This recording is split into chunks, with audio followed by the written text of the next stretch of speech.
Hey, and welcome to Trashy Divorces. Alicia, it's a new trash day. Up? It is a new trash day. It's a new trash day for Trashy Divorces. Yes. What a fun episode this week. I mean... Time in a bottle. Sure. And we really did go in radically different directions with it. This episode is what you call any time is a good time to talk about a Jim Croce song. I mean, that's true. So it's true. It fit for both. Yeah.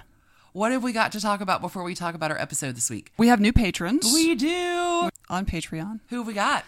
We have Jen, we have Emily, and we have Rachel. Thanks, Jen and Emily and Rachel, for your really appreciate Patreon support. Mm-hmm. Don't forget, everybody, we're doing some really pretty fun stuff over there. Yeah, and it's going to get more fun.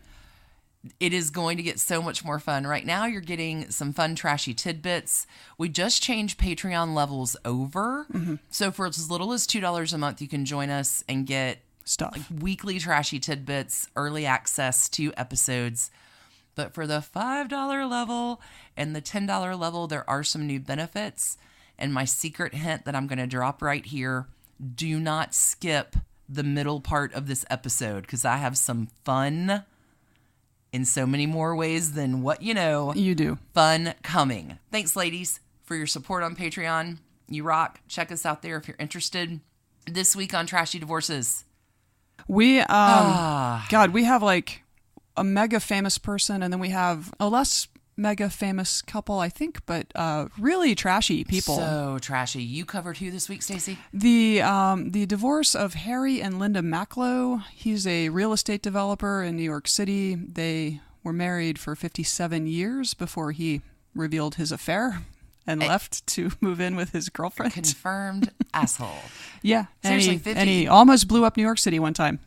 And a Martha Stewart mention. And so this story really had everything. It had everything. And who do you have for us? But not as much as the everything my story Your had. story Which has, if you're playing Trashy Divorces bingo, this is your day. True story. I covered the Trashy Divorces of Marilyn Monroe this week. Yeah. The Trashy 3.5 divorces of Marilyn Monroe. Three and an allegation. It was a little bit of fun. There may have been some tears towards the very end. Sure. Which happens sometimes story. with Trashy Divorces. Anyway, thank you everybody for tuning in. Yep. We hope you enjoy this time in a bottle. Sure. Trashy Divorces episode. We will see you on the flip side. And don't skip through the mid-roll, especially if you're a fan of Dominic Dunn. Fun! What? Fun with Dunn. Let's do it, Stacie. You ready? Do this. Yep. Go, go. Go, go.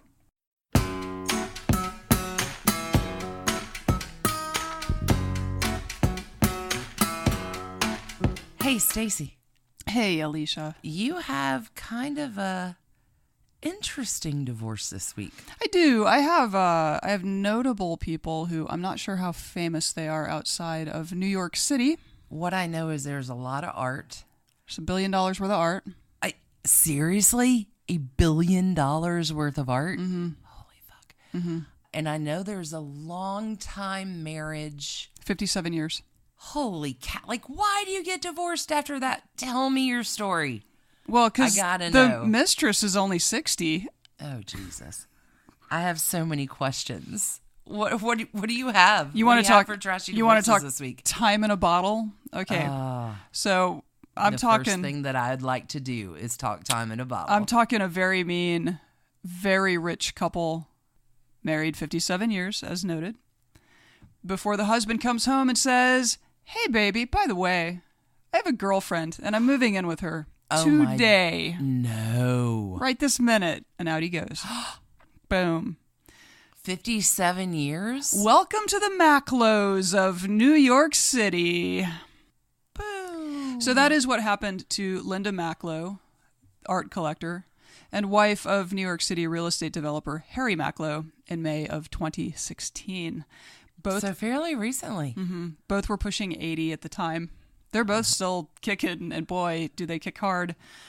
If you're not in New York, I can just think of so many better things to do when you're 80 than leave your spouse of 60 years. But I haven't heard this story yet.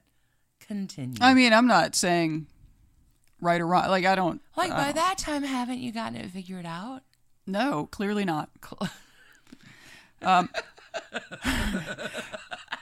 It's safe, I think, to suppose that Harry's a bit of an adrenaline junkie, Harry Macklowe. Oh, he likes to ride fast, does he? Yeah, so again, if you're not like in New York and don't read the New York Post for your weird law blog gig, you may not know much about these people.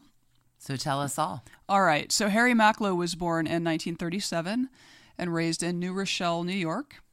He came from modest means. His dad was a tailor and I think ended up being like a garment executive or something, but like not family money there. For completely inexplicable reasons, this poor guy leaves New Rochelle after graduating from high school in 1955 and heads to the University of Alabama to matriculate at the college. Okay, two things. Just two?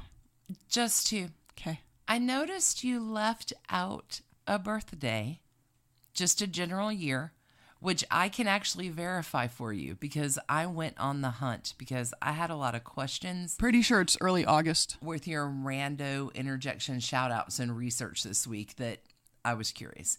Number two, what in the Sam hell makes a Jewish kid from New Rochelle, New York decide he wants to go to the University of fucking Alabama? Land of the Klan in 1955. I mean, oh my God. It is curious. Maybe he was a freedom rider? Is he like a big liberal dude? You know, I had that thought. He washed out after, I don't know, whatever. He dropped out after a semester. He was not his thing. He was like, fuck this. Yeah, not his scene at all. So he heads back to New York City. I don't know that's a nice thought that maybe he was like, I shall this place is not bring social reform to the people of the South. And obviously the people of the South were not the white people of the South were not into that. So yes, unsurprisingly, he dropped out after a semester. Headed back to New York City, where he Roll Tide, no. where he went to work at an ad agency. In 1959, he married Linda Berg, the daughter of a Bronx doctor who was working as an editorial assistant at Doubleday Publishing. So she came from like slightly less humble origins, but just to be super clear, these are not people who are skating by on family money. They rent a garden apartment in Brooklyn. Their landlord has a business renovating brownstones and realizes that 21-year-old Harry is actually like really interested in what he does. Oh. So the landlord is like, Harry, why don't you go and be a broker? Go be a real estate broker and like see if this is what you want to do. You know, because it's really I love my industry and you seem like you might have an aptitude for this. So Harry does. Never looks back. Hops into New York real estate. Game on. So he buys his first commercial property in 1964. Oh, my. He pays $27,500 for it. Mm-hmm. He redesigned it, and he ultimately sells it for $12 million. Holy smokes. Nice little return on investment, and this allows him to begin gobbling up residential and commercial real estate all over Manhattan. Oh, yeah, you just get quadrillionified your percentage. Mm-hmm. Yeah. So he was not yet a major player in New York real estate, but he was steadily, He's about to be getting richer and expanding his horizons. There were setbacks. Okay, 1985. So he's been at this a couple decades. 20 years. Yeah. Okay, but he married her in 59. Has some real estate success in 64. Well, and then ongoing. And now we're 30 years in. Yeah, 1985. Okay. So there used to be these things all over New York in particular. I don't know if this was ever much of an Atlanta thing, although it probably was. They're SROs. They are single room occupancy. They're often called SRO hotels. Yeah. And it's basically you rent a room with a bed and a desk, and there is like a communal bathroom in the hall and a like communal kitchen area that you share. Better than a hostel, not quite a hotel room. Right. Okay. But it's long term. It's housing. It's affordable housing for people of less than robust means, right? So elderly people, disabled people, and in New York, I mean, you've always had waves of immigrants coming in. There's always been probably a needed service. There's always been a need for this. So Harry grabs a couple of these buildings and plans to demolish them because he wants to build a hotel because, that's what rich guys do. Okay, so let me jump off on a little bit of a tangent here because I wasn't strictly familiar with the SRO concept. Oh, no. Did a little looking. So in the 1880s, the YMCA started offering SRO housing in its buildings in big cities to accommodate people who would move from rural areas to find employment. So you could live at the YMCA for 3 to 6 months, $150 a week, something like that. You've allowed a pause in your story for me to do YMCA. Well, that's what I'm about to say. So by the 1970s, the typical YMCA SRO tenant was either otherwise homeless or was a gay young person who'd been abandoned by his family. So that is what the Village People's YMCA is about, is sort of the SRO thing. It's not about the track over the basketball court. Who knew? Oh my God. Is it time now to do it? You do what you want to do. YMCA. Okay. So that was just a little tangent. Harry's got these buildings and he wants to tear them down. But the city of New York is holy shit, we really have a big homelessness problem. And if we tear down all our SROs, we're going to have a really big homeless problem. Big. So they impose a moratorium on teardowns of SROs. You can't. Oh. But obviously there's a date, this takes effect on a certain date. Oh, no. And the city's just look, if we let rich developers tear down all the affordable housing in the city so they can build luxury hotels, cities are going to be really unaffordable and everybody's going to be homeless if you're not rich. So Harry's... Who could have ever... I am astonished. Yeah, Harry's in a panic to get these buildings down before the moratorium takes effect. So he tells his construction guys, do what you have to do to get the permits. Go, right? And so they did not, in fact, do that. No. Nor did they turn off the gas to what turned out to be 4 buildings that Macklowe ordered pulled down on January 7th, 1985. No. Hours before the moratorium was to take effect. Mm-mm. It has been described as a miracle that no one was killed. This was really close to Times Square. And somehow he didn't blow up Times Square. Good for him. What caught on fire? Nothing. That's the miracle.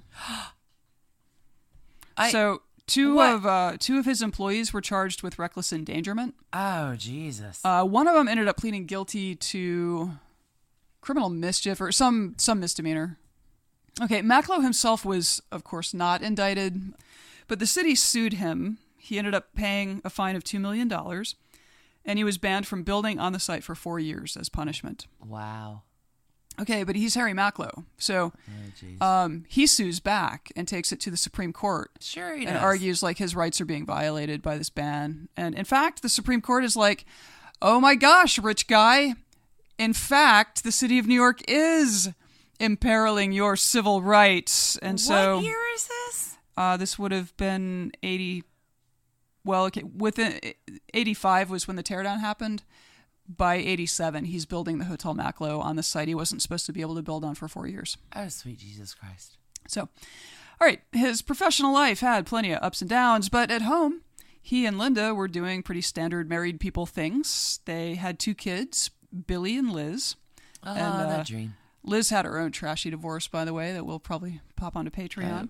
Okay, so they had 2 kids, Billy and Liz, and while Harry was busy trying to put his personal stamp on the Manhattan skyline, Linda dove into the world of art collecting, a passion she's pursued for nearly 6 decades now. Wow. She's assembled a collection that has been valued at $1 billion, as noted. Although for the purposes of the divorce, she was able to get it valued considerably lower in order to, I think, try to keep more of it and maybe get more money. Anyway, whatever. Well, that's convenient. She owns art by Rothko, Klein, Warhol, Richter, Pollock, Koons, Picasso, Lichtenstein, Twombly, and many, many more, including the 9 Marilyns by Warhol. Yeah. She's got a lot of good art. Seriously? Is that a connection point in this episode that I didn't know about until right now? Fascinating. Yes, it is. Yeah, she's got the 9 Marilyns. No way. Yeah. I was throwing up inside my mouth over all that art that she owns until you said that. And then my ears perked up because... Boom. Yeah, that's funny. I should have shouted that out. Of all the things you've yelled this week, I hadn't heard that. Here's the thing that's interesting. Go ahead. It doesn't appear that Linda was ever particularly happy in the marriage. So there was a book written about For 57 years? Mm-hmm. Okay. There's a book written about... Macklowe goes on to purchase the GM building. And so this book, The Liar's Ball by Vicky Ward, documents that whole completely bonkers process.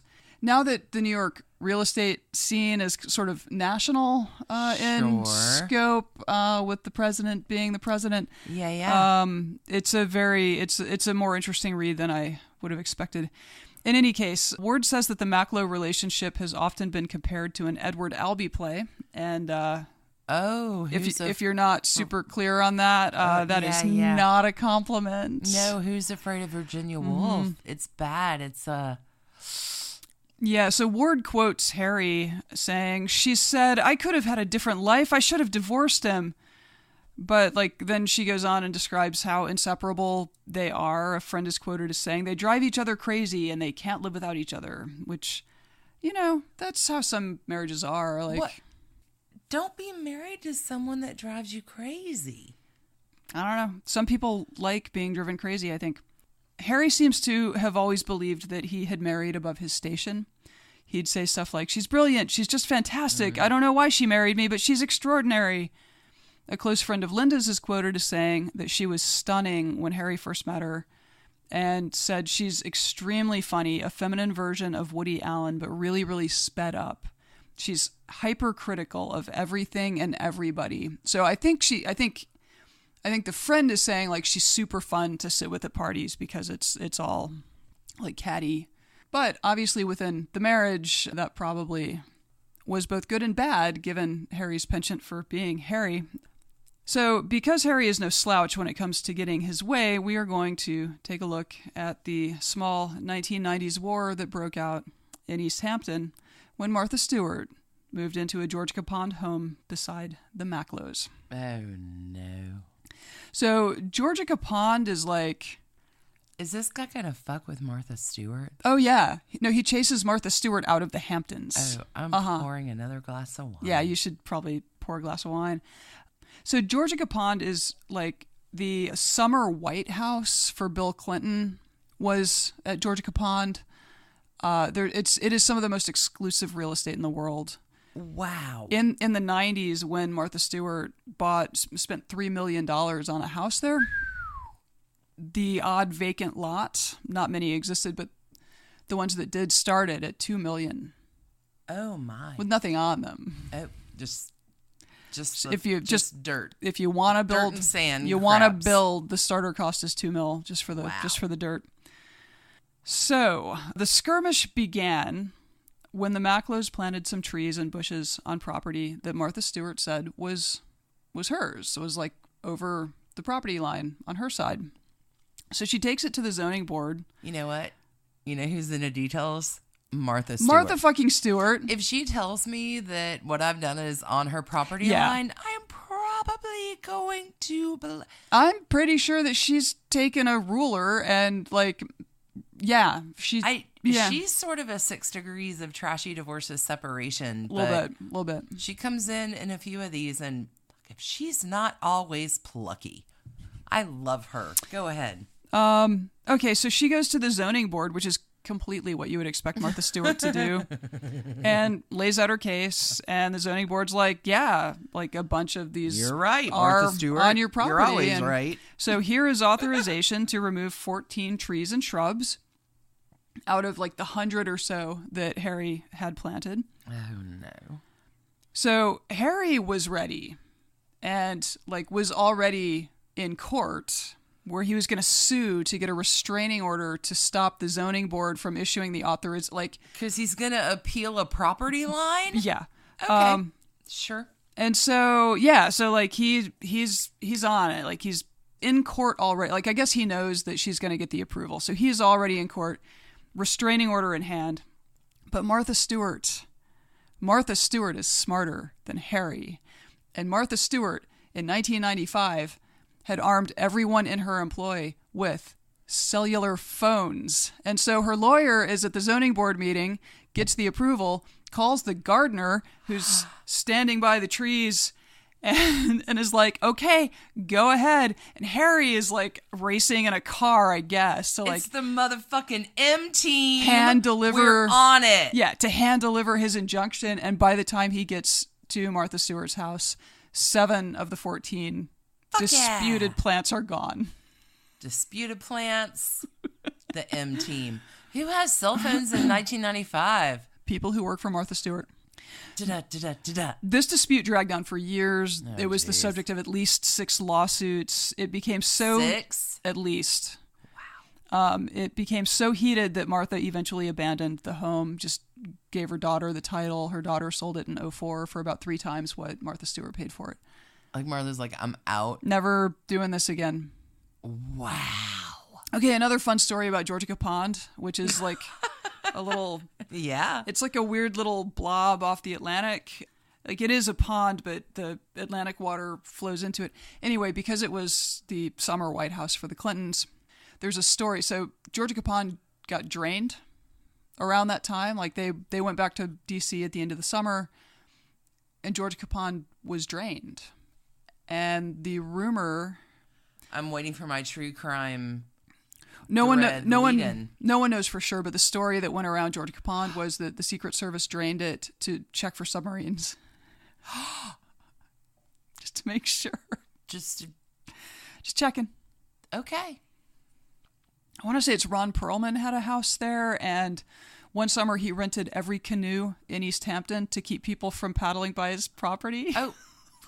You're joking. No, these are super rich people who are also super eccentric, who are also maybe not good. I don't know.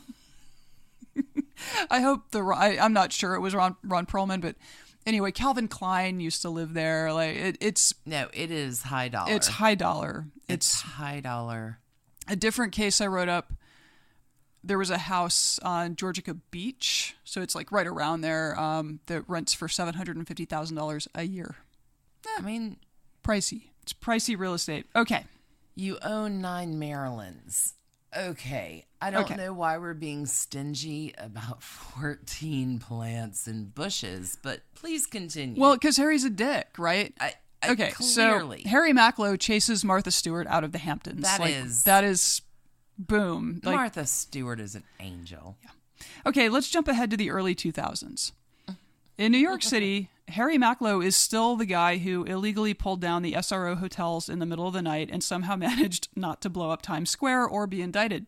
Still, he had persevered and had become a master of leverage, of using other people's money to buy property, improve it one way or another, and then sell it at a huge markup. Oh, no. In 2003, a building that he absolutely adored... Does he know Donald Trump? Yes.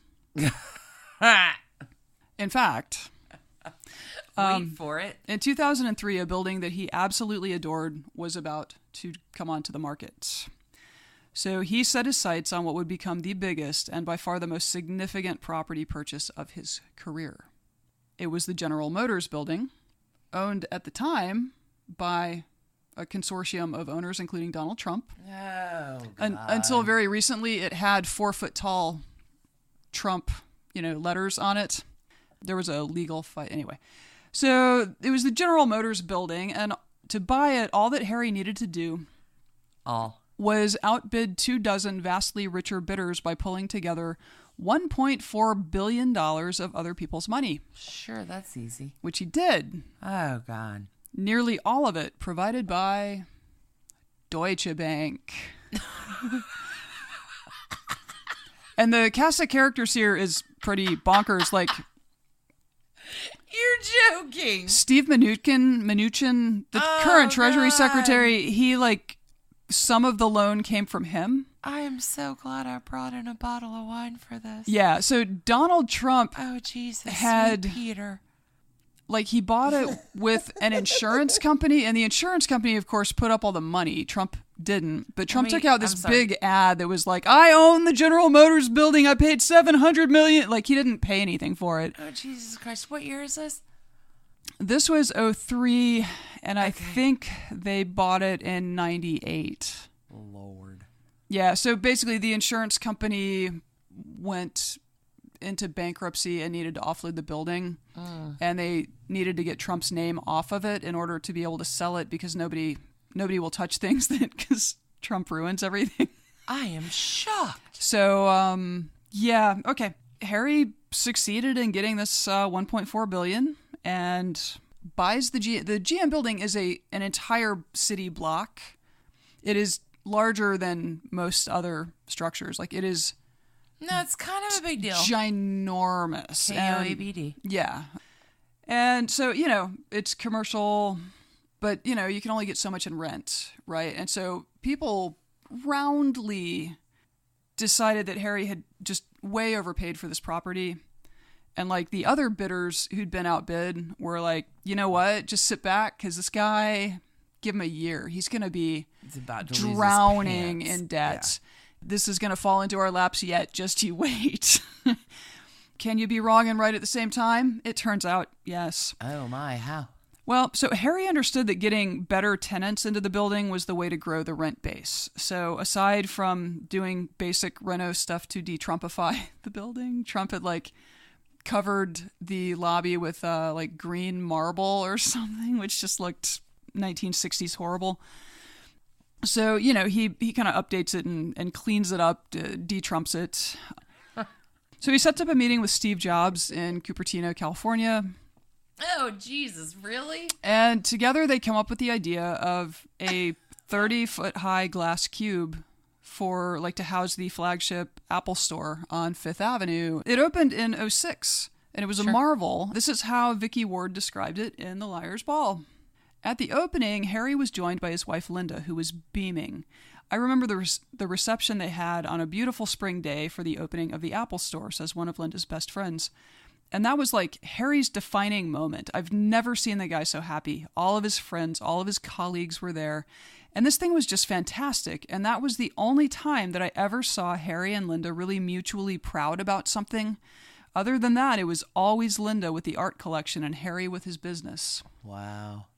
So, yeah, they've been married now for, almost 40 years. Yeah, something like that. And so they finally have a moment where they're both happy about something. What a... So Harry starts charming old friends to move into office space in the building. And it, a lot of those old friends are hedge funders. And so soon it's just it's a super lucrative, hotbed of hedge fund people, though. Hey, get it while you can. Mm-hmm. The whole enterprise turned into a smashing success for Harry, and the image rehab that, finally, winning kind of wiped away the 85 SRO debacle.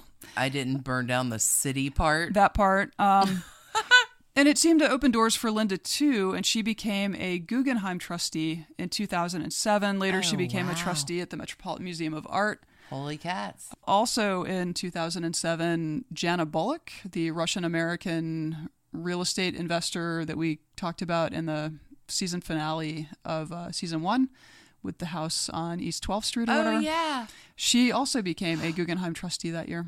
Oh. So everything was cool, except that Harry is not a guy who can sit still. Within a few years of winning the GM building, he needed another hit of adrenaline and another chance to put it all on the line. The risk he decided to take was to buy the New York portfolio of a company called Equity Office Properties, 8 buildings in total, all in Midtown Manhattan. And once again, he was going to leverage it to the gills, floating on $5.8 billion from Deutsche Bank and $1.2 billion from a hedge fund. Both loans. This is so... That is a lot of billions. Oh, that's a lot of billions. Both loans had a 12-month term. Oh, God. Mm-hmm. And the hedge fund loan was issued at a 15% interest rate. Vicky Ward. But... Is he on drugs? I mean, even without knowing that the financial crisis is about to hit, you've got to know that's a bad idea. This February 2007. Oh, Jesus Christ. Jesus Christ is right. So this is what Vicky Ward says. But, and it was a big but, not only would Macklowe have to pay it back in full in precisely 12 months, but it was collateralized by everything owned by Macklowe Properties, including the GM building. And on top of this, printed in bold was a clause stating that Macklowe had to guarantee it personally. Should he default, Harry Macklowe would owe Fortress every work of art, every piece of his boat, every house, even the shirt off his back. Oh, my Jesus. $7 billion. That is so many billions. Personally guaranteed by Harry, and in a deal that he and his son Billy rushed to put together in just 10 days. February 2007. Shockingly, the loans were not repaid on time. The credit crunch hits. The real estate market softened, and the Great Recession began to take hold. Harry's gamble nearly cost him it very nearly ended his career. It didn't end his career? It didn't. He was able to get some interim bridge loans. He sold the GM building and several other buildings to, obviously he lost those 7 or 8 buildings from the deal. Like, things went very badly for Harry Macklowe in the recession, and it blew up his home life too. This is actually the event that broke the marriage. Linda was livid about the personal guarantee.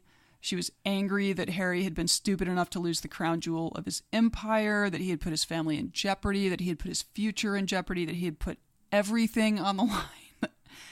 In front of him, she would tell friends that Harry was a fool, that he was a crazy old man. He, of course, was deeply depressed. Like, he just got his ass kicked at the thing he loves most in life. And, so he's just beside himself. Okay. Linda is furious. Well, his relationship with Billy frayed as his son publicly blamed him in a Wall Street Journal piece in 2008. Oh. And then took control of the family firm from him. And then in 2010... Billy did, the son? Billy left the firm entirely and went out and started his own company. Oh. It's important to note that though the Macklowes had fallen on hard times, these are rich people hard times, not normal people hard times. Harry and Linda continued living... Describe how they're different from... Sure. Mm-hmm. Harry and Linda continued living in their Plaza Hotel apartment, value $72 million. They continued to own a yacht, $23 million. They continued to own the art collection with the $1 billion price tag. Natch. They continued to own the uber-exclusive Georgia Capond home. They continued to own many cars and many buildings and much else. They covered the debt, yeah. Okay. And he's come back. He's constructed the tallest residential building in the Western Hemisphere now in New York City. As the largest billboard to his new wife. Yeah. Speaking of... In 2011, Harry became acquainted with one Patricia Lando Macklowe. Lando Macklowe. A 50-something at the time year-old French woman living in Manhattan.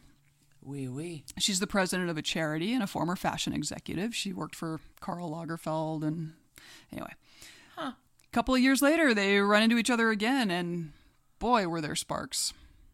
By 2014, he had moved her into an apartment at 737 Park Avenue, a building he owned. And residents in the building were well aware that Harry's girlfriend lived among them. In 2016, May, he tells Linda. Friends say that she was blindsided by the news, and in June of that year, she filed for a very nasty divorce. After 57 years of marriage, with no hint of infidelity?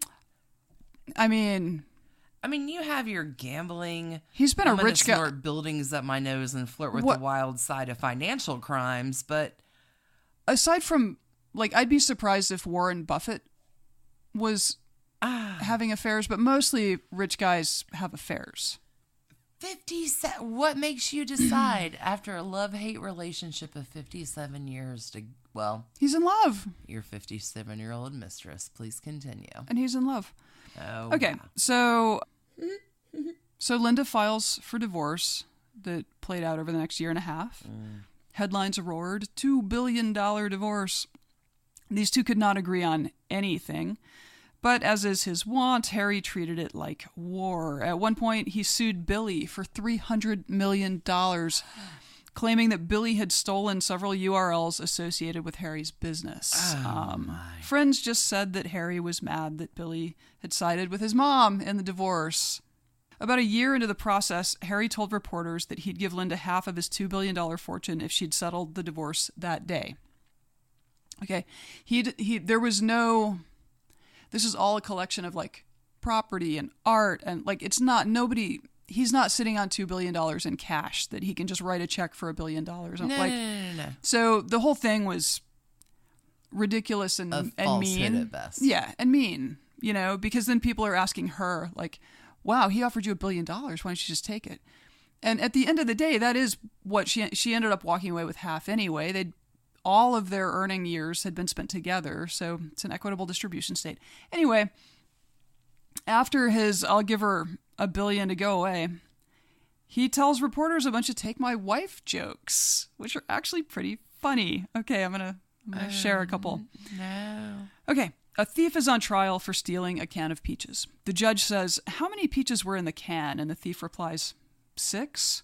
Okay, the judge says, "Then I sentence you to 6 days in jail." Suddenly, the thief's husband jumps up and says, "But judge, she also stole a can of peas."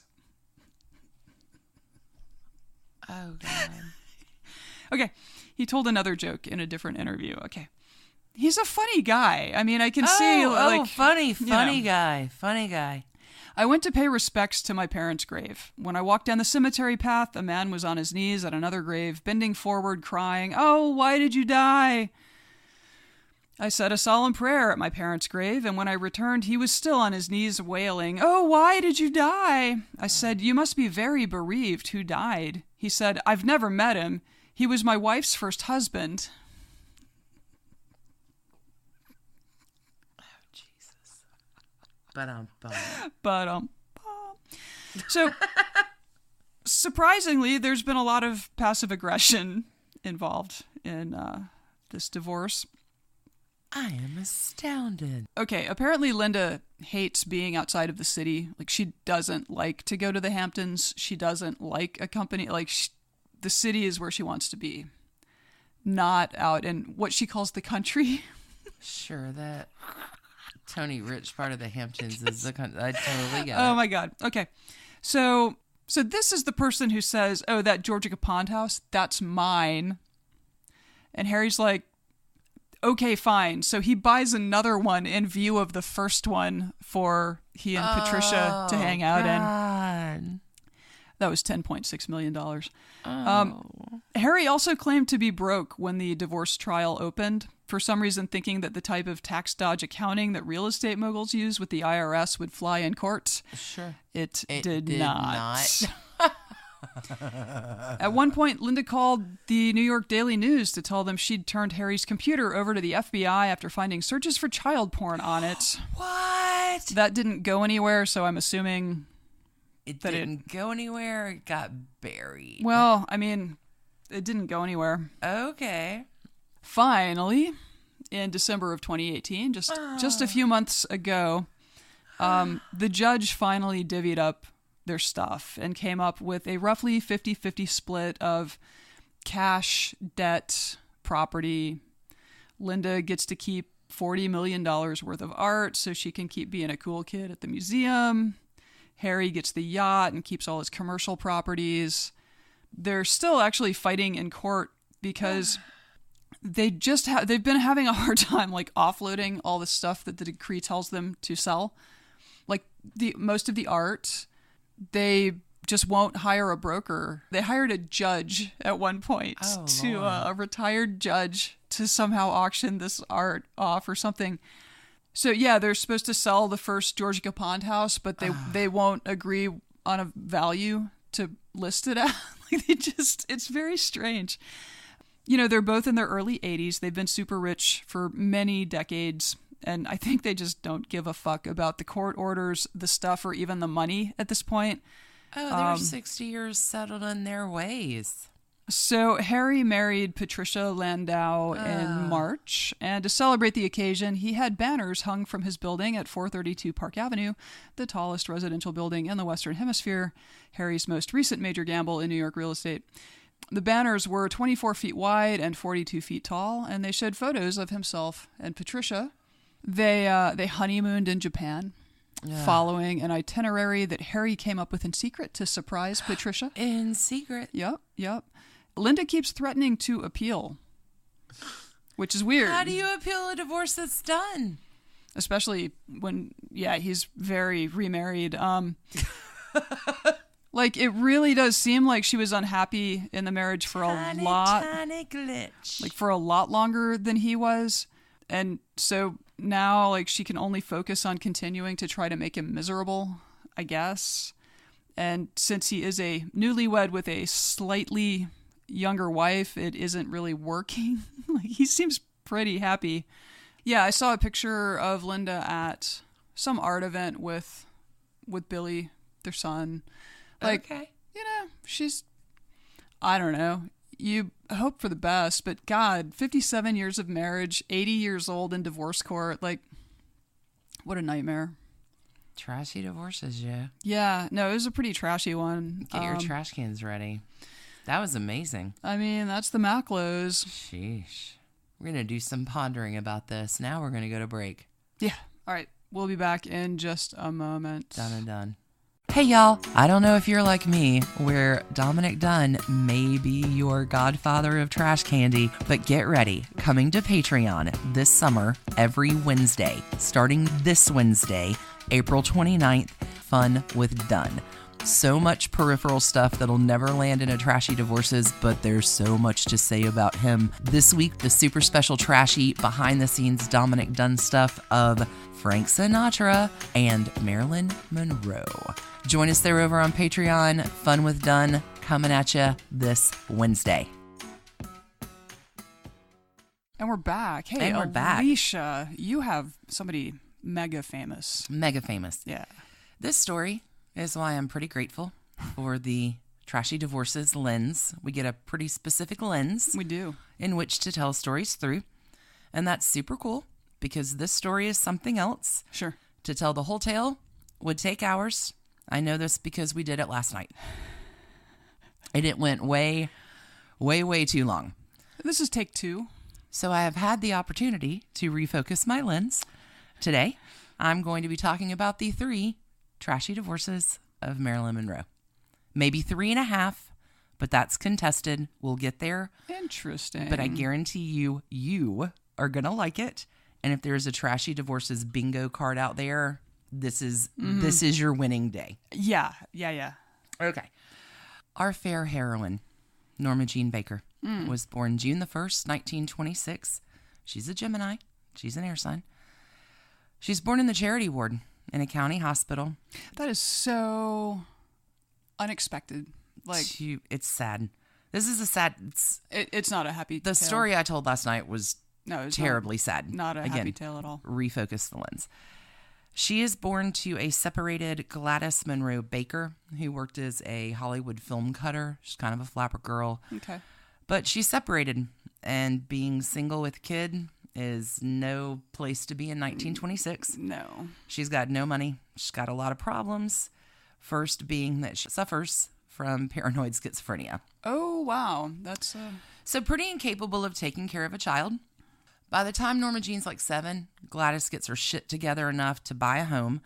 And Norma Jean is like happy. It's a real true smile in this picture. Okay. I have a mom. Right. Like she never knows her dad. She thinks Clark Gable is her dad. Oh. But her transient lifestyle is over. She's with mom and things are great until they take in a boarder who molests Marilyn around the age of 8. He gives her candy and coins to keep quiet. That is... Her mom is like, we can't lose the rent. Oh, shit. It's just, it's the saddest story. Yeah. Mom is not making good decisions. Right. Mom is institutionalized again, where she pretty much stays on and off until her death in 1984. Wow. Norma Jean is a kid that is fascinated by the movies. Like, she wants to grow up to be Jean Harlow. She thinks Clark Gable is her dad. She wanders Grauman's Chinese Theater to put her hands and the feet in the cement. When Norma Jean's 11, Jean Harlow dies. She is inconsolable. Jeez. And I think this starts some sort of thing. Because Marilyn most certainly patterns herself when she is coming to her stardom around Jean Harlow. Okay. Norma Jean ends up staying with a friend of her mom's for a while, Grace. And that's great until Grace runs out of cash. And it's back at the orphanage for Norma Jean. But good news, a few years later, by 1940, Grace ends up getting married and taking Norma Jean back. So kind of a happy family. Okay. There's a dog. There's a half-sister. This is almost like an aunt situation. Yeah. Okay. Things are rolling along pretty skippy until... No. In 1941, Grace announces that the family is moving to Virginia and they're leaving Norma Jean behind. Why?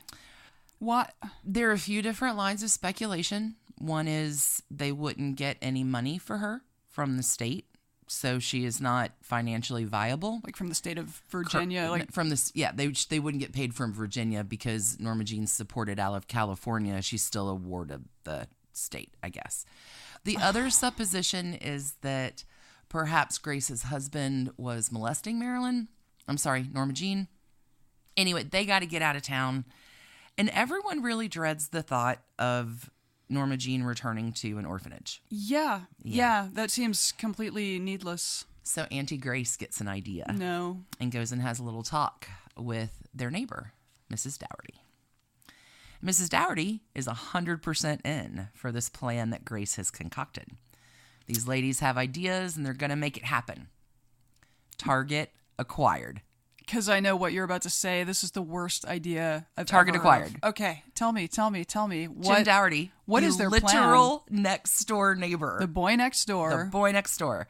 He's April 12th. He's an Aries fire sign. He's 20. Norma Jean's 15. And Jim is like, thanks, Mom, but she's way too young for me. Thanks. To marry. To marry. Yeah, like no, thank you.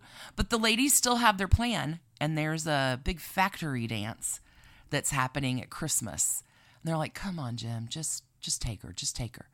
So he does, and he finds out that Norma Jean maybe is a little bit more grown up. She's pretty cool. They begin dating in January 1942, date for about 6 months, and marry on June 19th, 18 days after her 16th birthday. That is just... That is one way not to go back to an orphanage. That is the most ridiculous thing I've ever heard in my life. I don't know if we've done a trashy divorce marriage yet, just to stay out of the orphanage. Like, you are not old enough to be independent and live on your own, but you're totally old enough to marry. Get married? Sure. Holy shit. Okay. That's... bonkers. Yes. Jim is 21. Norma Jean is 16. Newly, she drops out of high school. 10th grade dropout. They moved to Catalina Island because Jim has enlisted in the military. Okay. And it's the early 40s, so... 1942. Yeah, the war's on. Okay. Norma Jean is a devoted housekeeper. Jim, there's so much fondness when you hear him talk in interviews. Mm-hmm. Jim's brother, comes over and decides to play a practical joke and takes all the labels off the can. So Marilyn is a cleaner and cooker. They never knew what they were going to have for dinner. Oh, that's surprise! Is it green beans? Assuming everyone's good-natured about it, that's really applesauce? Funny. Yeah. We don't know. Jim recalls Norma Jean just being very unsophisticated and childlike. Like they're dolls on the bed. Sure. She wants a baby. Norma Jean does, at this time, try to track down her dad. The guy she finds is not her dad. Gladys does come to visit one more time and does not recognize Norma Jean at all. Oh, wow. So sad. Norma Jean at this point is, teenager looking at the future ahead of her, unclaimed by a father, more than likely going to be nuts like her mom. Right. As a teenager with all that brain neurochemistry happening, I can imagine this kind of does a number on her. Any stability that she may have built up in that after a fairly traumatic childhood. Yeah, fairly. Yeah. I mean, jeez, yeah. Jim ships off to the Pacific in the spring of 1944. After all of this but I mean, mess. They're effectively happy. Oh my gosh, so happy. Okay. Well, Norma Jean writes. No, she everybody's happy. Okay. It is, they are in love. There's that crazy plan worked out. Yeah, I mean, they have a dog. There's a cow wandering the island. She wants to bring it inside when it gets too rainy. Like, it's a fairly charming little existence that, falls apart-ish when he goes to war. Like, they're separated. Right. Norma Jean, in June of 1944, writes Jim's mom and says how much Norma Jean owes her, and she loves Jim more than anyone else. I'll never be happy with anyone else. We're about to celebrate 2 years. Like, yes, it is a very happy marriage. Okay. Norma Jean, meanwhile, is packing parachutes in the factory. Sure. And one day, photog comes along. This girl's photogenic. Gets her pictures over to the Blue Book agency, who sees them. And in March of 1946, Norma Jean applies and starts some magazine print work.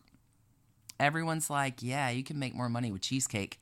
You can make more money with pinups. You can make more money with some nudie photos. She writes to her station husband, can I do this? Jim's like, I mean, I guess it's okay for now, but when I get home... Right.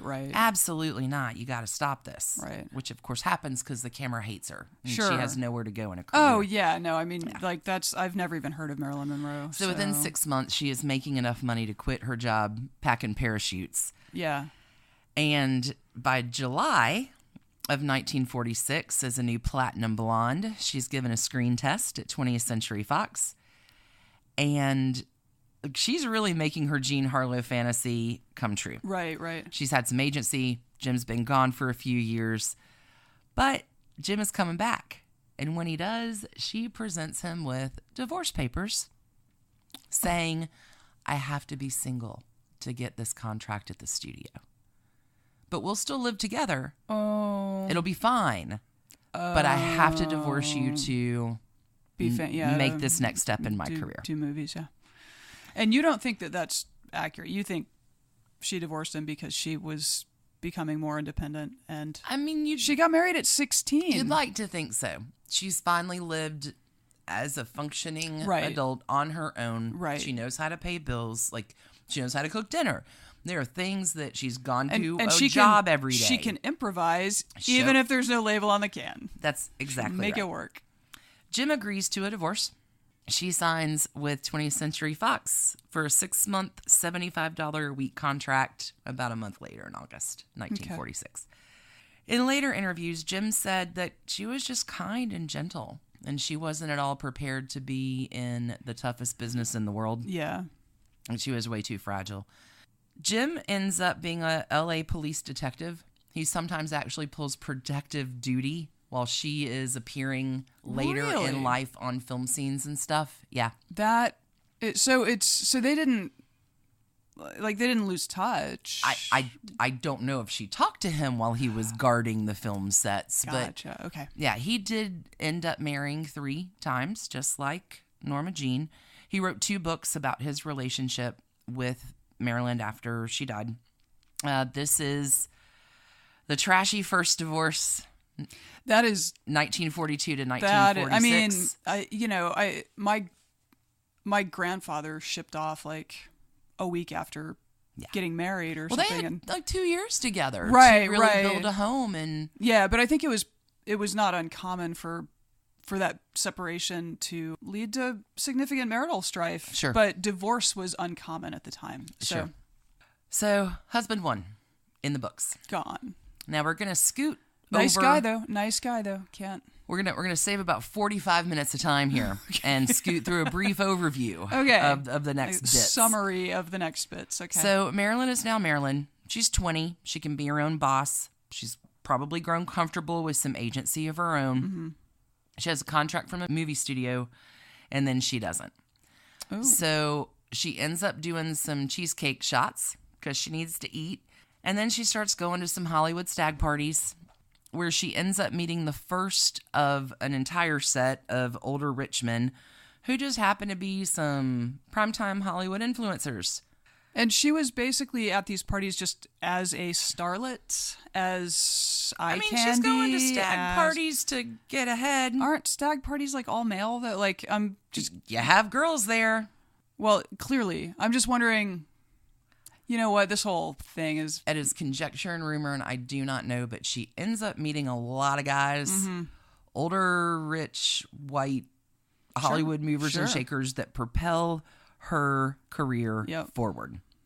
Yep. She is also seeing, on the side, this whole stable of young guys. Sure. Just on the fun. Like, well, woohoo! Right? Because Hannah Montana, best of both worlds. Yeah. Okay. This cycle goes through a few iterations. Old dudes include Joseph Skank, who sounds about as great as you think he does. I know, that name is... Oof. Harry Cohn. Johnny Hyde. Johnny Hyde is this last one. He's an agent. He represents Lana Turner and Rita Hayworth. Like, okay, he's a big deal. Damn deal. Okay. And he ends up leaving his wife and children for Marilyn. What? Takes her in for a little plastic surgery. Like, he is advancing her career. He re-signs her to... He gets her re-signed at 20th Century Fox after she gets booted from Columbia, probably for the affair she's having with Cohn. Oh, God. Okay. Anyway, sadly, Johnny Hyde suffers a fatal heart attack at the end of 1950. What? It's all going to hell, and this is her first recorded suicide attempt. Oh, shit. Okay, they didn't marry, though. They did not marry. But they were a couple, and he was representing her? Correct. Okay. I don't know if they ever would have. Like, she didn't want to be seen as a homewrecker. Right. She sure did fuck a lot of married guys. Yeah. But, well, yeah. Okay. In January of 51... Marilyn reports to work on the last film that Johnny's arranged for her, and she's kind of having a rough time. Yeah, like, okay. It's all pretty bad. Yeah, that's She feels like she's fucking up her scenes, and I bring this up just because he's going to come back around the bend. One day, she's crying offset somewhere, and Elias Kazan and Arthur Miller stroll by. Because they're on no bigs. No bigs. Like, they're the most powerful men in American theater. Sure. It's cool. And they're on the set visiting John Huston, and they comfort her. And Marilyn, liking the comfort, starts sharing a bed with Kazan. Arthur Miller gets it. He dances the night away with her one night. And senses danger. He senses danger.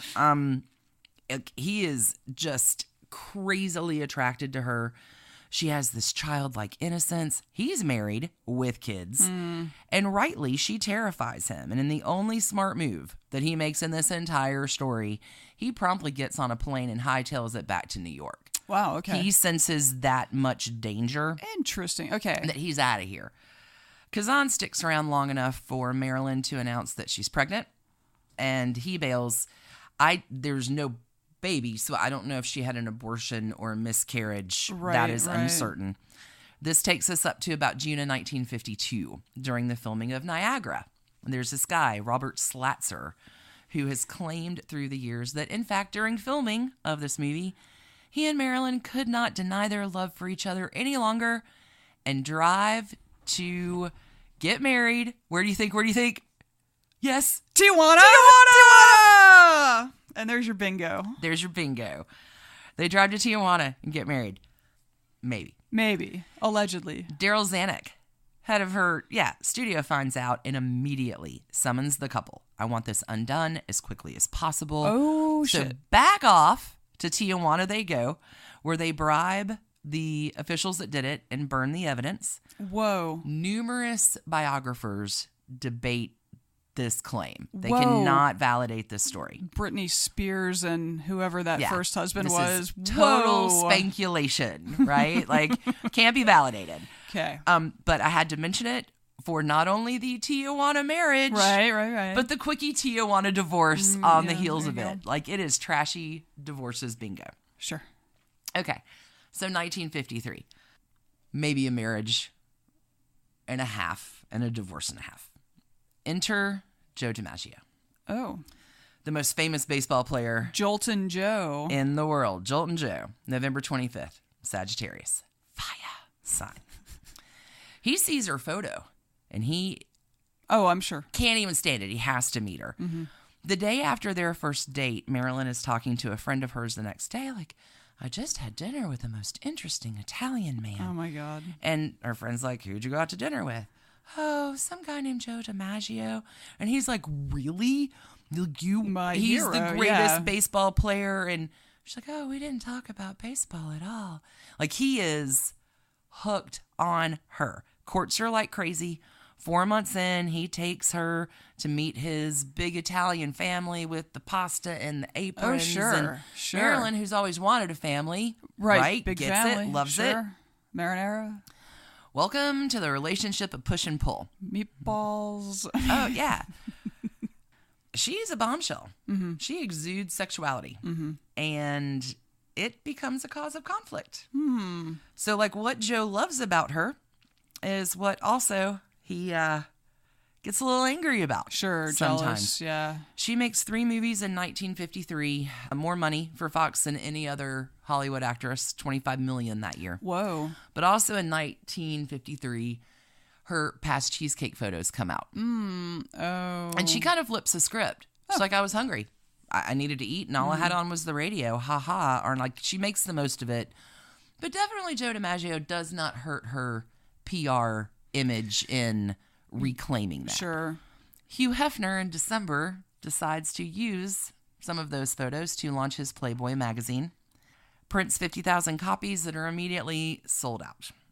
Wait, so Playboy launched in the 50s, in the early 50s? December 53. Okay. With Marilyn as their first cover girl. Did not know Yeah. either of those things. I'm Well, guessing you know she that- was not paid for the use of the photos? She got paid back in the day for him. Right, I don't know if Playboy. But Hef probably. Well, Hef has been in love with Marilyn. He's buried next to Marilyn in Hollywood when he died. He bought the plot next to her in the wall, and he's had it on reserve for like 50 years. Somewhat horrified to know that. He wanted to spend eternity with Marilyn Monroe. Is there any chance that she wanted to spend eternity with him? More than likely, no, because thanks 1953, now I Right. really got to do some PR spin. Jesus. And the countdown is on to wedding number 2. Joe and Marilyn are married January 14th, 1954. She's 27. Okay. She leaves the word obey out of their marriage vows, which is Really? really daring for the time. Mm-hmm. His career is ending. He wants to settle down, and she's sort of amping it up. Mm-hmm. The public cannot get enough. Like, to the most famous person in sports, the most famous film actress. Oh, yeah, yeah. They're fascinated. They go on honeymoon to Japan. Baseball players are a big deal in Japan. Okay, all right. She eclipses him with her being there with him. Yeah. They can't get out of the plane. They cannot get into their hotel. Wow. Like, it is, woo, crazy. A few days into the honeymoon, she ditches him, gets helicoptered over to Korea for 2 days to perform 10 shows for the stationed troops there. Wow. Yeah. This wasn't planned. This was sort of spur of the moment, and he didn't, like, she ditched him? Yeah, she ditched him. Like, see ya, Jolton. Have fun. I'll be back in 2 days. Oh, my God. Performs 10 shows. Like, she's in a tiny, skimpy dress. It's freezing. Like, she goes and does her service for the troops. Sure. But they also do something for her. This is her first live performance, not on film. Like, she is actually getting an audience reaction performing for the GIs, and she sees their faces. She loves the feeling. And she says later, I will never forget my honeymoon in Korea with the 45th Division. Aw. Yeah. So apparently, Joe is hot in the sack. He's the best lover. Their compatibility at this point may have ended there. Okay. Joe is only friendly in Hollywood with Frank Sinatra because he's the only other Italian he knows. Guys, yeah. All he does is watch baseball. And she is not giving up any of her dreams to hide in a suburb cooking pasta. She's reading. She's listening to classical music. She's listening to jazz. They both, Joe and Marilyn, are 10th grade dropouts. So she is always trying to continue to improve herself, taking notes, learning things. Right. Joe is like, can I just watch some fucking baseball now? She tries to interest him in anything else besides baseball and Frank Sinatra, to no avail. He sounds kind of like a dud. Well, at this point, yes. Okay. He is. As a wedding gift, Marilyn presents Joe with a gold watch inscribed from a quote from The Little Prince. True love is visible not to the eyes, but to the heart, for the eyes may be deceived. Joe reads it and is like, what the hell does that mean?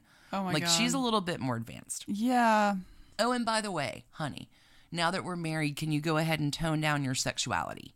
I love it, but I hate it at the same time. And it's what attracts me to you, but it drives me crazy, and I'm jealous, and I'm going to need you to tone it down because no one else is allowed to see that except for me. This is awful. Oh, it's toxic.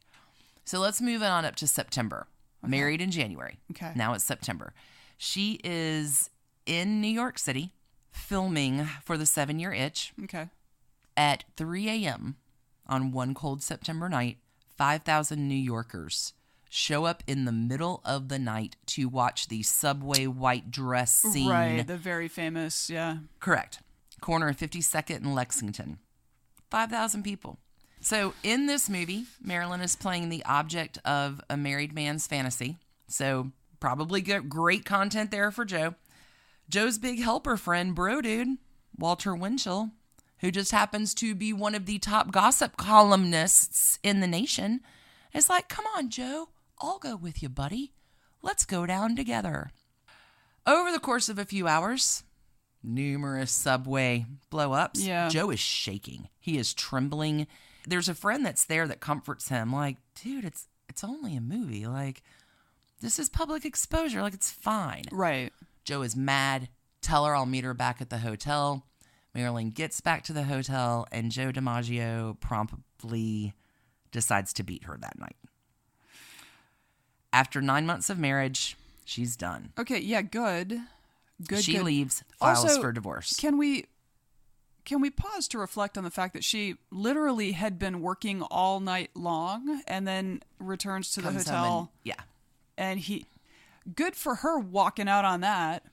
That is some trash. So they're divorced in October 1954. Their marriage lasted 274 days. Wow. Less than a year. She accused her husband of mental cruelty. Like, she's evolved enough to get that this is not acceptable behavior. Mm-hmm. I'm done with you. She's not, but at least at this point, right. she's going to start making some big moves. But Joe isn't done. He's kind of stalking her. He's having her followed. Her phones are bugged. He's trying to catch her in an affair. In November one night, he's drinking with guess who? His big buddy Frank Sinatra. And DiMaggio gets word that Marilyn is at one of the hotels with her lover. And Joe's like, let's go bust in on him. Frank Sinatra is like, dude, you're out of your mind. No, we're not going to do that. Joe's like, I'm going anyway. And so Frank's like, all right, I guess I'm coming with you. Marilyn is literally in the hotel about to rendezvous and just kind of gets a creep feeling. Just gets a bad feeling, goes to the window and sees this whole pack of thugs waiting to bust in the hotel. They grab their shit. They leave out the side door. What does the gang of Goombas do? What does? Bust into the wrong hotel room and wake up this like 60-something lady from mid-sleep. Like, what the fuck is Frank Sinatra and Joe DiMaggio doing in my room? What a strange dream I'm having. Things in Hollywood are not going great. Weirder is that Marilyn Monroe just... right? Marilyn Monroe just climbed out my window and now... Okay. So... things are not going good. Right. You've got 2 up, 2 down. Okay. Marilyn's like, I'm getting the fuck out of Hollywood. She heads on back to New York City. She really starts to get her shit together here. Starts acting lessons, starts a production company with a trusted friend, is seeing an analyst 3 to 5 times a week.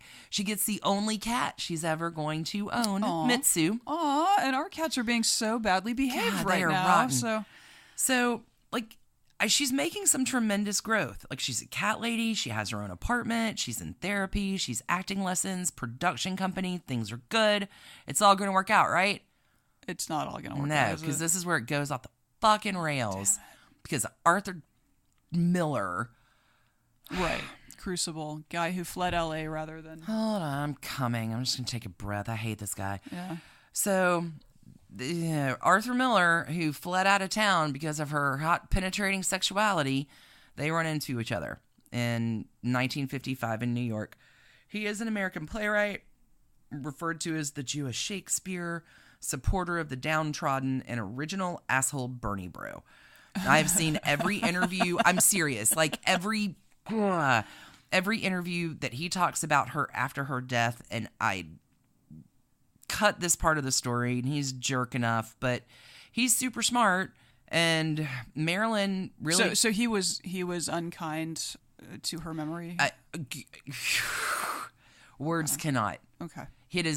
We'll talk in trash can summary. We're gonna Gotcha. get there. Okay. Don't you worry. But Marilyn, right, in the effort of always redefining herself, 10th grade dropout, she's like, oh, the smartest man in the world. Right. Wants to have something to do with me, and maybe I'm not like every story you tell yourself of all the bad things. Maybe he thinks I'm something different. Right. A man of letters. Hey, that's it. Old Arthur, just by the way, still unhappily married with kids. Okay. So he's not available. Right. So it's perfectly good, since all he's been doing is fantasizing about her for the last 4 years, that they go ahead and carry on their affair in secret for about a year. Right. Just good times. Marilyn Monroe gets some good news at this point. Fox, because she's hightailed it to New York, it's out of California, like she's got a little bit of leverage. They re-sign her for a 7-year deal at 20th Century Fox at $100,000 a film. Wow. She, unheard of for the time, gets script, director, and cinematographer decisions. Wow. They also let her make one Marilyn Monroe production a year. Okay, that's a great Huge contract. Yeah. In early 1956, she's filming Bus Stop. Arthur is establishing residency in Reno so he can get a quickie divorce, which he does. And the world finds out that they are going to get married when he is testifying for the House on Un-American... Oh, the House Un-American Activities Committee. Correct. HUAC. He's asked to name names, and he's like, nope. But he is tried. He's found guilty. His sentence was overturned on appeal a little bit later down the road. I happen to think her ass saved him from a much worse fate in that. Right. But on June 29th of 1956, marriage number 3. Marilyn is 30. Arthur Miller is 40. She converts to Judaism. They leave for London in July. Why do they go to London? Yeah, why? First Marilyn Monroe production. Oh. Prince and the Showgirl. Okay. This trip is going to be great, right? Marilyn meets the Queen. Her hopes are riding. This is the first Marilyn Monroe production. Her hopes are riding on this. Everything is lined up for it to be great. Laurence Olivier is starring and directing. Marilyn and Laurence Olivier are oil and water. Her insecurities are over the top. She feels persecuted. Arthur Miller isn't backing her up.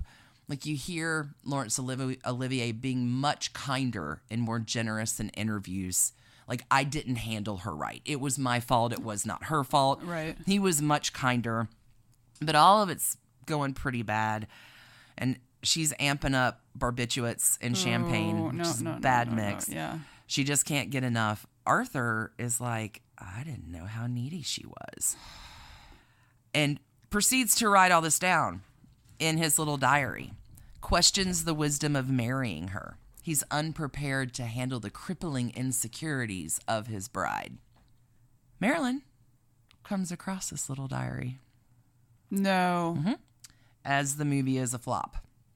So she has validated every negative story she's ever told herself. Here's the diary. The movie's a flop. And Arthur Miller's like, yeah, if you hadn't gone off with your friend Milton to form the company, I'll just be your manager. Forces her to dissolve the partnership that she's done with her trusted friend. Right. And the flop of Prince and the Showgirl gives him the ammunition to do it. No. Yeah. He's like attempting to exert more control. Control. Oh. Even though capital letters, exclamation points. I'm just shaking my head. No, it's a bad scene. They return back to the U.S. in January 57. They split their time between Manhattan and Connecticut. These are not great writing years for him. The following summer, she gets pregnant. At 6 weeks, she miscarries, triggering another unhappy period. Right. Like drugs to sleep, drugs to wake up. Right. Miller's still trying to write. Marilyn is back with her analyst. Like, nobody can cope with it. Is Edward Albee. All of it is bad. Yep. Every last part of it. Yeah. Marilyn starts fantasizing again about Jolt and Joe. Oh, well. She has another miscarriage. Oh, no. No, too. She's 32. She's alone. Like, at some point, she loses tracks of her drinks and falls into a coma. Whoa. The maid rescues her. Arthur kind of nurses her back to health. She carries on a trashy affair on the set of Let's Make Love with Yves Montand, who is married to Simone Signoret. The affair is all over the gossip columns, but they're both French. Like, This is So a it's- yeah. film fling. Like, Simone's not worried. We're French. Just fuck each other and have your fun, but it's cool. Marilyn is devastated over this. While this affair is going on with her, Miller's overseas, working and putting the finishing touches on her Valentine's Day gift, this play called The Misfits. He wants to write this to give her some agency and really promote her acting talent and set her up in such a... He knows how talented and blah, blah, blah. It's good on paper. Should have had everything. It starts out really strong for her, but as their marriage falls apart, he continues to rewrite the script on the fucking daily. So the men's parts become better. Tension's bad. They're on the set filming this. This is Clark Gable's last movie. She has not only Arthur managing her on one side, she's got Paula Strasberg from the Actors Studio as well, managing her on the other. So she's in this push-pull. He is rewriting the script every day.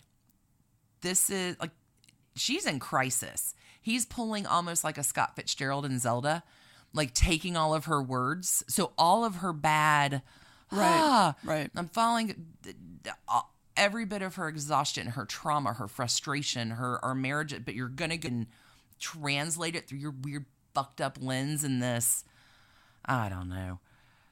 On this set as well, Arthur meets the sexy little photog named Ingrid, who ends up becoming his next wife, but we're not there yet. So by the end of August, Marilyn is barely able to function. She's sent to a hospital, like maybe nervous breakdown, maybe detox. Joe visits her there. And they Joe DiMaggio. Okay. And they start to resume a thing. By the time the filming of The Misfits is done in 60, so are Arthur and Marilyn. Right. Done.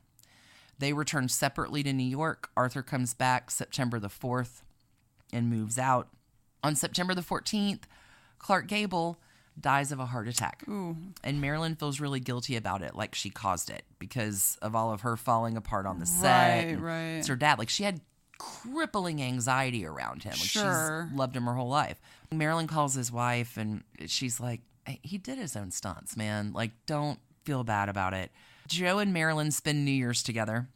And January 20th, the day Kennedy is getting sworn in. Okay. In 1961, Marilyn is on a plane to Mexico for a quickie divorce. Wait. From Arthur Miller. Yes? Yeah. What the hell even is this? Like, so he lives in New York and Connecticut, goes to Reno to get a quickie divorce. She lives in New York and Los Angeles and goes to Mexico to get a quickie. Like, what? Once you know Tijuana. I guess. That's just... Anyway, these days they have a little thing called a residency requirement. Exactly. I guess didn't back then. Yeah, in Mexico you could. So JFK is getting sworn in. She's on a plane, gets her divorce, granted on incompatibility of character. Yeah. Comes back to New York. The divorce is granted January 61. Marriage number 3 in the books. Yeah. That is the end of Marilyn's trashy divorces arc. Sure. But not the end of Marilyn yet. Well, Marilyn is pronounced dead of a probable overdose August 5th, 1962. Maybe it's a mafia hit. Maybe the Kennedys took her out. I've seen supposition that it had something to do with the Russians. Maybe it was an accidental overdose. There's a lot to say about the events of that day, but you're here for the trashy divorces, not the true crime. But that doesn't mean there's not a shit ton of stuff about to go up on Patreon that got left on the floor last night. Yeah. How she died is a fascinating parlor game, and we could know every detail of it and talk about it forever. And sadly, I think that misses the point of Marilyn Monroe. Yeah. This girl who constantly was reflected through the eyes of other people into their own manifestation. Couldn't ever really find her own image. And every time she tried, it was like, it's the saddest story ever. She continues to get kind of bad hands and plays them the best she's able. Sometimes it's bad men, sometimes it's bad choices. I think she gives us a remarkable gift of looking at a way of seeing ourselves through the lens of her. She's a fascinating woman. Hold a good thought for her. Those are her trashy divorces. It's a super Those are the trashy sad. divorces. I mean, of Marilyn Monroe. She was born in the charity wing. You know, like What a story. Yeah. Yeah, there's so much more for Patreon, but I think this went a little bit less time than last night. It did. Fantastic. Like I don't want anyone to feel like I've done a disservice to that. I got a little bit more fun stuff coming up in my trash can ratings. Oh, sure. But we need first, to do let's talk about the Macklows. Right. Okay. Trash cans. Oh, like I think Harry Macklowe is a little bit of a dumpster fire all by himself. Like one thing I didn't tell, like he didn't set New York on fire. He's an almost dumpster fire. You're so right. But no, like in one of the buildings that he bought over the years, I guess he was gonna reno it, and he evicted like a blind senior citizen or something. What? Who, what a dick, told it like this poor guy is like, this is effectively a death sentence for me, like. And, you know... He has no heart. He has no heart. He's just... Okay. Yeah. He's... I have 57 years. I'm still, like, it is curious to me. That's a sad story. What do you think? It's not a good story. I don't know. 4? 4? Yeah, it's... I could see gotta 4. Gotta be 4 baseline. I'm down. Okay. I'll sign off on 4. Yeah. Approved. But, hey, he didn't blow up Times Square, so he's got that going for him. Small miracles. Small miracles. Okay. You ready? I got three rankings. Yeah. Okay. Jim Dougherty. Yeah. I mean, nice kid. Seems like a nice kid. Kind of got fucked. What a story. Way to give a kid a place to land. Exactly. And not take crappy advantage of her like everyone else had. Totally. Like he really does seem like he may get a halo. I feel like a halo is appropriate. I mean, it's kind of, we're going to stay married. I just need to be single for the, like, there's a little bit of trash, but as trashy forces go, that is just a sweet story. Yeah, it is actually, like. It's a sweet story. Okay. So Joe DiMaggio. Mm-hmm. There's a little Jolton Joe. I grew up, so my great-grandmother lived in Reddington Shores, Florida, right next to the Tides Bath and Tennis Club, which is where I always heard that Marilyn Monroe and Joe DiMaggio honeymooned, and Marilyn lost her wedding ring in the sand. So as a child, my grandmother belonged there. Like, we'd go there. I would dig and dig and dig, fully convinced that I was going to find Marilyn Monroe's ring. Yeah. Wedding ring. And did you? Well, from researching the story, they did not honeymoon in Florida. They honeymooned, right, in Japan, where she spent her time in Korea with the 45th Regiment. Right. So as I'm researching this, I'm like, what is it? Yeah, what was Grandma talking about? Yeah, what was G Grandma saying in this? So a little bit of research, which led me to something quite amazing. Joe DiMaggio did take Marilyn to the Bath Club in 1961.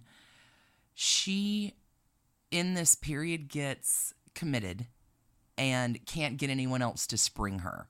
Ends up getting so angry about it, she goes to the violent ward. She ends up calling Joe. And Joe's like, psh, I'm on it. Springs her out of the loony bin, takes her to Florida, where he's the, coach for the league that's training there in the spring. Okay. And they spend their time at the Bath Club. Yeah. Okay. Did she lose a ring? I can't find that information. Was your childhood wasted? Probably. More than likely. So they spend time together here, but in researching this, I came across something just amazing. Because you wonder, like, Marilyn, what the hell are you doing?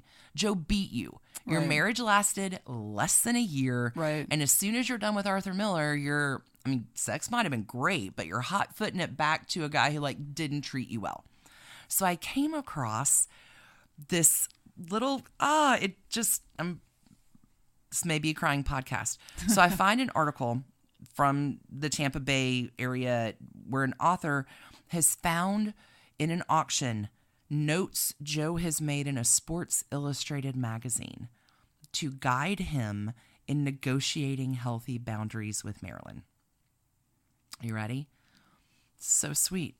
Number 1, don't ever be critical. Number 2, forget ego and pride. Number 3, talk from the heart.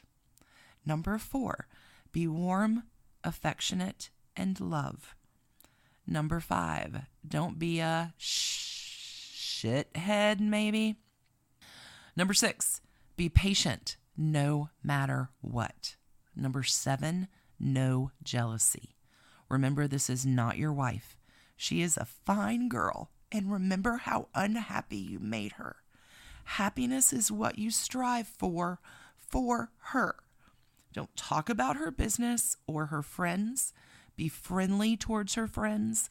Don't forget how lonesome and unhappy you are, especially without her. Well, like, he's had a little bit of evolution and growth. And clearly. That was the diamond that I needed to find. That was the diamond I was looking for. All right. Well, this is our crying podcast this week. God, right? Jeez. What a sweet thing. Yeah. He actually quit his job in April of 62 because he wanted to ask Marilyn to remarry him. Joe was the one who identified her body at the morgue. He arranged her funeral. It was a small group of people only. Joe also placed a 20-year order for a half a dozen roses to be placed on her grave 3 times a week after her death. So, I mean, like, I know we're pro-feminist lady podcast and you think people can't change and but sure, maybe there was some hope for Jolt and Joe.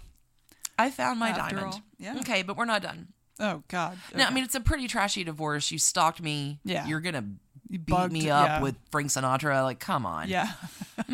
They were It's probably going to ridiculous. beat up the boyfriend, but yeah, you're right.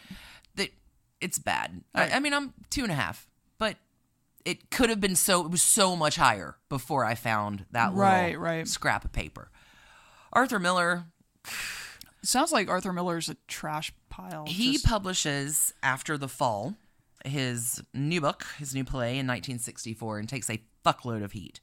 Here are a few apropos quotes that he says after her death. She was everything, whatever anyone wanted. She had a little bit of it. You name it. It was there. She was flying high at the end. The interviewer asks her, was she smart? And he waits. Like, it's 4-minute pause. I guess she was smart enough to survive. Like, he's just an asshole. Yeah. Like, I get on the Misfits, like, shit falls apart and she's off the rails and you're using the very worst parts of her to sabotage her and your secret diary where every bad thing she's like, he's an asshole and no help at all. And you're finding your next hot girl while you're ruining her life. I'm the maddest about this one. I hate him. Yeah. He's 5 trash can. That's fine. Yeah, I'm mad about all of them. I would rather not spend any other time on him, but by far the trashiest. No, Joe DiMaggio might have been the trashiest divorce at the time, but it had a little bit of redeeming cupcake on the end that Arthur Miller will never have. If you need to channel your anger somewhere, go find any interview with him talking about his beloved ex-wife. Fucking asshole. Anyway. All right. It's another week of trashy divorces. In the can. In the trash can. In the trash can. Thanks, everybody, for tuning in. Have a great week. Stay single. Don't marry Arthur Miller. And always keep it trashy. Cheers, y'all. See you next week. Bye. Thanks, everybody, for listening. Trashy Divorces is written and produced by us, Stacie and Alicia for Hemlock Creatives. You can contact us at trashydivorces@gmail.com. Our art is by Sydney V. Smith. You can find her at sydneyvsmith@carbonmade.com. Our music is used with the permission of Ratsy, who you can find on Ratsy's store on Instagram. Want to check out our sources, soundtracks, and other notable episode info? Visit trashydivorces.com on the web.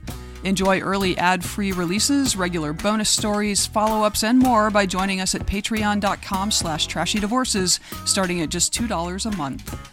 We have merchandise available online. Get your Trashy Divorces gear at bit.ly/trashymerch. And thanks to What a Maneuver for doing such a great job with all of our cool threads. We appreciate all of your ratings and reviews, and if you leave us a 5-star review on iTunes, send us a picture of it and we'll ship you some Trashy Divorces stickers and such anywhere in the world. Don't feel left out because you're in Australia, South Korea, the United Arab Emirates, South Africa, Sweden, or any of the other 58 countries and counting where people are listening. Just email us at trashydivorces@gmail.com. And last but not least, check us out on social. We are at Trashy Divorces at Instagram, which Alicia mostly handles, Twitter, which Stacie mostly handles, and Facebook, which we share the responsibility about.